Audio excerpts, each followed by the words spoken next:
Hello, I'm happy to meet you on this session. And this session is about diabetes mellitus. Let's understand the word and the meaning. And I hope you did your medical terminology properly. Dia is through and through. And betin is a siphon. Hope you're getting me. Dia is through and betin is siphon. Like a siphon. What's a siphon? Is letting the things out through the system.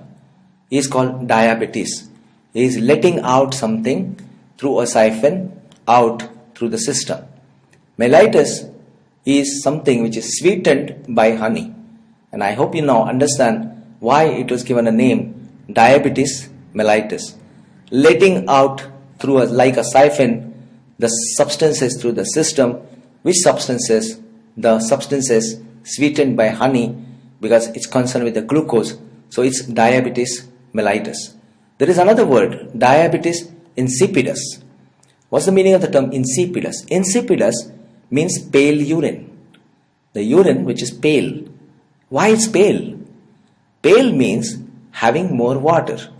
And the urine which is more dilute. Because it's more dilute, has more water contained, the urine looks pale. It's a dilute urine. So that's insipidus. And what's diabetes? There again is letting out the things through the system via a siphon. So when you are excreting large amount of dilute urine, large amount of water, that's called diabetes insipidus. Mellitus is sugar and insipidus is pale urine. Insipidus is water. So that's about diabetes and how the word came. Let's start discussing diabetes mellitus, a very important and interesting disease which produces a lot of complications as far as the patients are concerned. What's diabetes mellitus? I'm calling it a metabolic endocrine multisystemic disorder. Maybe 20 years ago, 30 years ago, you would have just called it a metabolic disorder or an endocrine disorder. No, but it has many components. It's metabolic endocrine multisystemic disorder affecting the metabolism of carbohydrates, proteins, fats. It also affects the metabolism of the water, electrolytes and minerals, and it's associated with consistently elevated blood sugars responsible for the organ damage. And it's associated with microangiopathy in all the tissues. That's the very important pathology of diabetes. Microangiopathy of all the tissues. The organs which become the important victims is kidneys, liver, brain, retina and heart. So you get diabetic nephropathy, you get affection of the liver, you get diabetic encephalopathy, you get diabetic retinopathy and you get the cardiomyopathy in diabetes. What happens? What is this increased sugar levels reducing organ damage? Is there is accumulation of glycosylated proteins and sorbitol in the tissues. Because there is more sugar responsible for this, it leads to glycosylation of the proteins and the sorbitol, and this comprises of the pathophysiology of diabetes mellitus.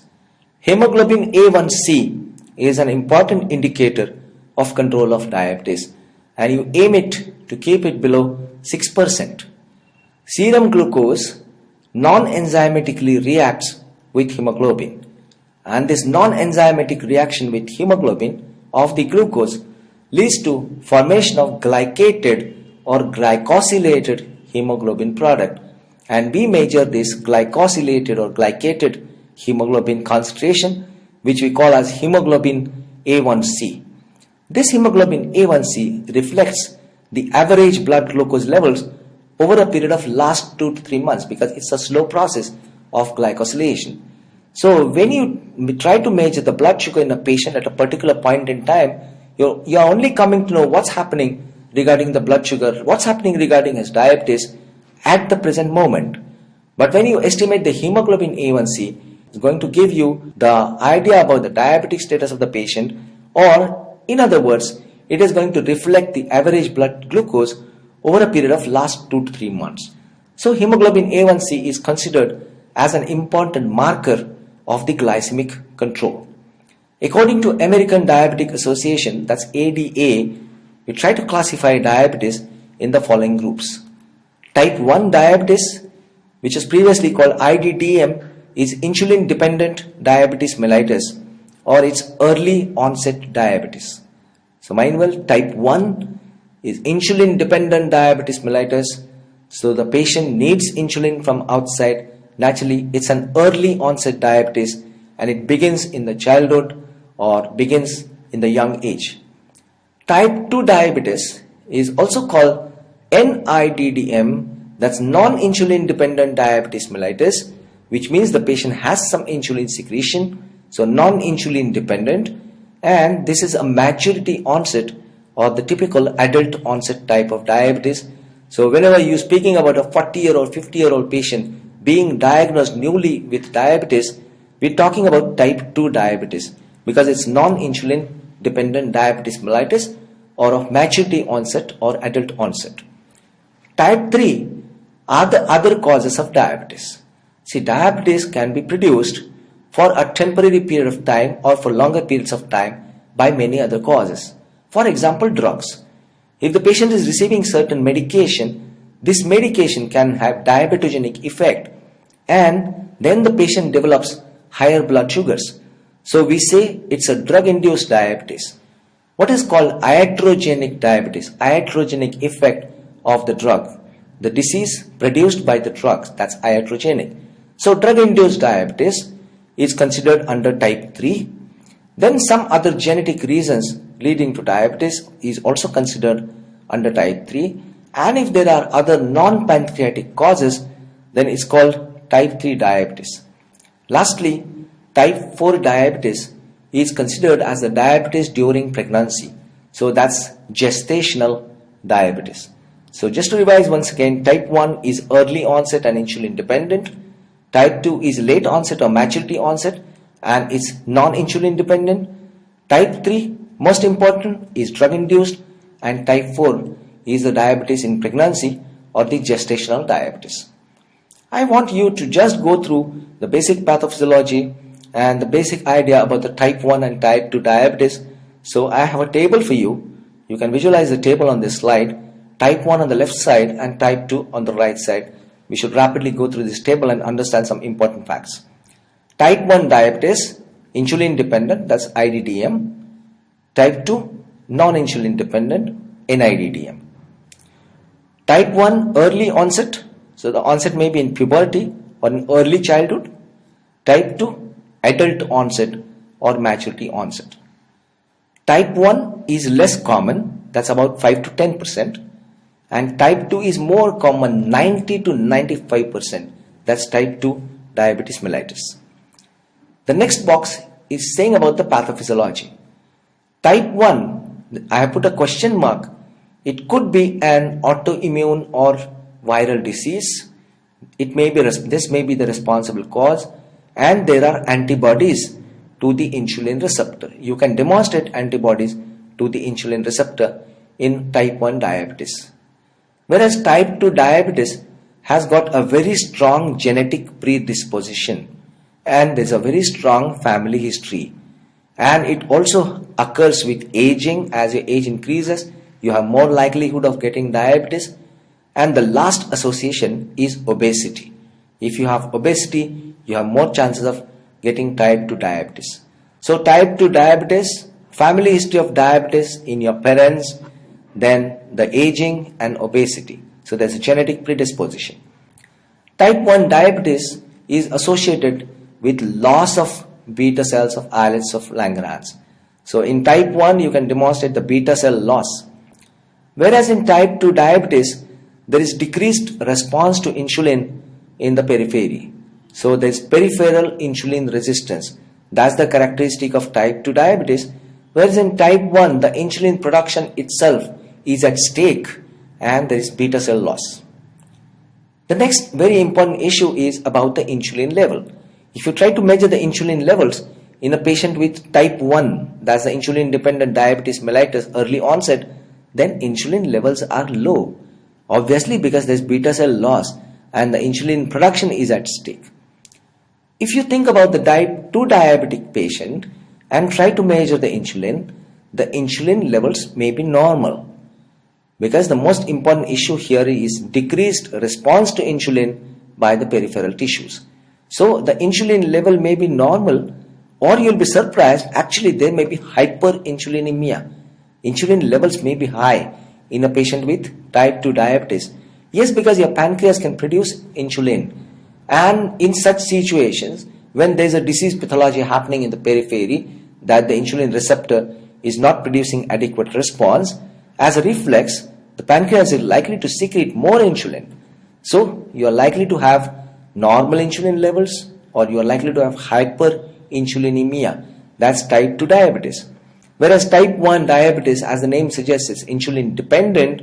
So the production of insulin is less due to the beta cell loss.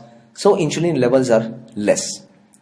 As far as the complications of diabetes are concerned, in type 1 diabetes, the complication which is associated with is diabetic ketoacidosis.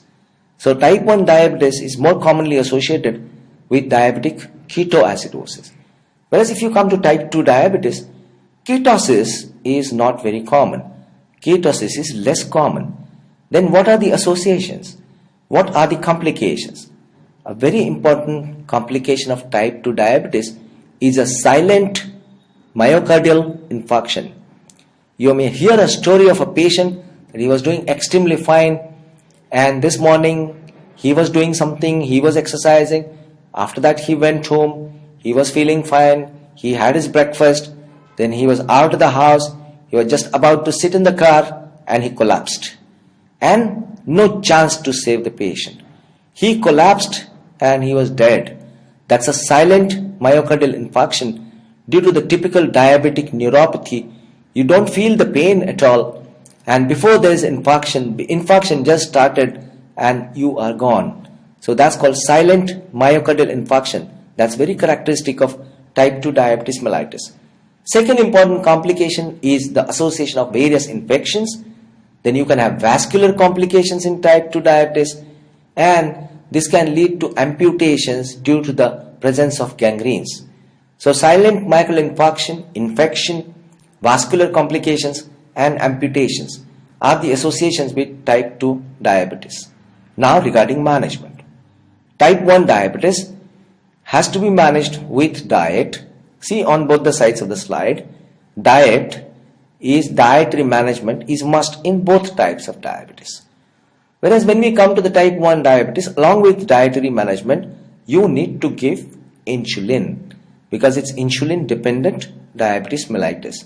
And in addition to insulin, I have shown plus minus, means the patient may or may not need, you may add or you may not add the oral therapy of the diabetes, the oral anti-diabetic drugs. So type 1 diabetics, dietary management, insulin is must. In addition to this, you can think of giving oral anti-diabetic agents. In type 2 diabetes, diet is must. Try to manage with the dietary management if it's mild type of diabetes. And then the first choice is the oral anti-diabetic drugs. Here the first choice was insulin because insulin is less. Here oral anti-diabetic drugs first, and the aim of the treatment would be to try to increase the sensitivity of the insulin receptor by giving the oral anti-diabetic drugs. In addition to this, plus minus, you can think of giving insulin. And this thinking, the thought about giving insulin is going to be prevalent in the later stages of diabetes when the type 2 diabetes goes on worsening and part of it can get converted into type 1 diabetes. So that's about the basic framework of type 1 diabetes and type 2 diabetes. When is insulin indicated? We already said about insulin, but we are going to analyze this issue further and decide what are the situations in which insulin is usually indicated. So I'm putting the first indication is of course type 1 diabetes and the diabetics who are young. They might need insulin. So that's the first indication. Second one, very important indication, is pregnancy. Please mind well, oral anti-diabetic drugs are harmful in pregnancy. And pregnancy diabetes it cannot be managed with the oral antidiabetic drugs. You can't give the oral antidiabetic agents. And for pregnancy, the drug of choice is insulin. So that's the second indication, is pregnancy. Next, primary and secondary failure to sulfonylurea. What is this issue? Sulfonylurea is an oral antidiabetic agent. And if you have started sulfonylurea for your patient and the patient doesn't respond to sulfonylurea right from the beginning, that's primary failure. If the patient responded to the sulfonylurea for a certain period of time and then the patient stopped responding, then it's called secondary failure to sulfonylurea. So either it be primary or secondary failure to sulfonylurea, you could think of putting the patient on insulin. Next, the patients who have lean body mass and who are asthenic individuals who have got less body weight, insulin is indicated in these patients. Next, if the diabetes is complicated or if it's uncontrolled and there are other associated complications including hyperglycemic coma or diabetic ketoacidosis or hyperosmolar coma, these are important indications to give insulin because this is an emergency. Next, appearance of gangrenes, then next situations of surgery and the situations of trauma. All these conditions, this patient is going to need insulin and you may not be able to manage the patient with oral antidiabetic drugs. Once again, let me say about primary and secondary failure. These two words are specifically used regarding sulfonylurea. Primary failure is no response to sulfonylurea right from the beginning. Started sulfonylurea, no response. That's primary failure. Secondary failure, you started sulfonylurea drugs, patient responded initially, but later the response decreased and then the patient failed to respond to sulfonylureas. No response at all. So initially there was a response and after some period of time the response decreased. That's called secondary failure. The reasons of secondary failure could be decrease in the beta cell mass, decrease in the physical activity of the patient, or decline in the lean body mass, or increase in the ectopic fat deposition. These are some of the factors leading to secondary failure. When are the oral antidiabetic drugs indicated? When to give oral antidiabetic drugs? Number one, type 2 diabetes. Because in type 2 diabetes, the patient has insulin. Patient may be having more insulin as we just saw. So the problem is the sensitivity of the peripheral insulin receptor. The problem is not the inadequacy of insulin. So you can use oral antidiabetic drugs in type 2 diabetes. Next, if the patient's age is the maturity age, that the age of 35, 40, then the oral drugs are likely to produce response. We just saw if the patient's age is young, say it's 10, 12, 15, then you need to go for insulin. So age more than 35 to 40 years is the next indication for oral antidiabetic drugs. Oral drugs are preferred for obese patients. Let me remind you, we just now said insulin is preferred for patients with lean body mass and less body weight. And the obese patients, you go for oral antidiabetic drugs. Diabetes of less than 5 years duration is more likely to respond to the oral drugs. So if it's not the diabetes which is diagnosed many years ago and it's diagnosed just 2 years ago, 3 years ago, you can think of using oral antidiabetic drugs. PP is postprandial and this BSL written here is blood sugar level. So postprandial blood sugar level less than 200 mg/cent or a type 2 diabetic which was temporarily put on insulin for some reason and now is requiring less than 30 units of insulin per day, you can think of putting this patient on oral antidiabetic drugs. So once again to repeat, if the patient's postprandial blood sugar is less than 200 mg/cent, oral antidiabetic drugs are indicated. Or the second situation is the patient was type 2 diabetic patient, he was receiving oral antidiabetic drugs, but now for some reason like surgery, infection, he was put on insulin. Now last few days you managed with insulin. When to shift him to the oral antidiabetic drugs? When the insulin requirement of the patient falls below 30 units per day, then you can think of putting the patient again on oral antidiabetic drugs. If the diabetes is uncomplicated, that's another indication for oral drugs, and uncomplicated diabetes is more likely to respond to the oral agents. So after having this brief background and a very sound background about diabetes mellitus, let's start discussing the anti-diabetic drugs, and obviously we start discussing insulin first. So we start with the mechanism of action of insulin. I remind you of your receptor pharmacology. Insulin receptor is called an enzyme linked receptor. So this receptor is enzyme linked and there's a specific enzyme involved. The receptor has got two subunits. The first subunit is called alpha subunit. This is just for recognition of insulin. So it is called recognition site. The second subunit is beta subunit, and this spans over the membrane. And this particular beta subunit or the membrane is containing the enzyme. It's called transmembrane presence of the enzyme.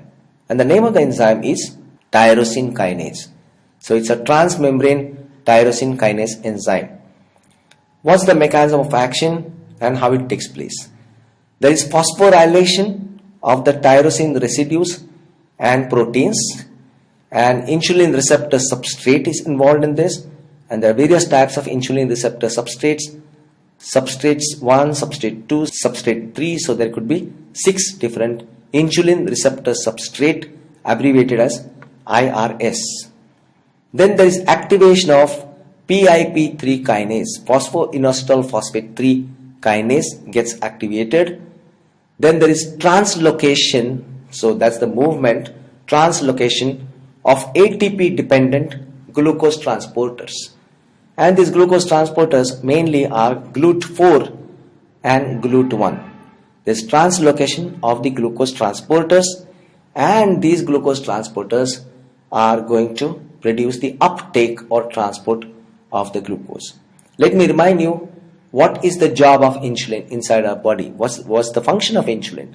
Function of insulin is to do the transport of glucose and allow the cells to uptake the glucose. So this is what is happening now. The transmembrane tyrosine kinase gets phosphorylated because this is the receptor where insulin goes and combines. It's an enzyme linked receptor. Insulin combines with the receptor. There's activation of tyrosine kinase. Then there's activation of PIP3 kinase that leads to translocation of the glucose transporter molecules GLUT4 and GLUT1.